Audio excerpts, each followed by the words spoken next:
Kaya pala grounded guys.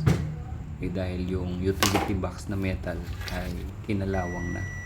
Kasi sa outlet na yan ay ipina-plug yung exhaust fan kapag gagamitin at i-off. So hindi mo na kailangang i-plug at i-unplug yung exhaust fan dahil nag-install na lang tayo ng wall switch para kontrolin yung exhaust fan. At sa katabi ng switch na yan, yung isang outlet naman ng 220 volts ay nag-install na rin tayo. Para naman pwede pang gamitin kung gusto mo mag-plug dyan ng rice cooker. Ayan guys, tinesting natin yung voltage niya. Sinukatan natin, 219.8 volts. Tapos umana na rin yung switch. Dito naman yung source niya, 220 volts yung kanina saan nagkaroon ng grounded circuit. Nakpa na lang natin ng blank cover at ayos na.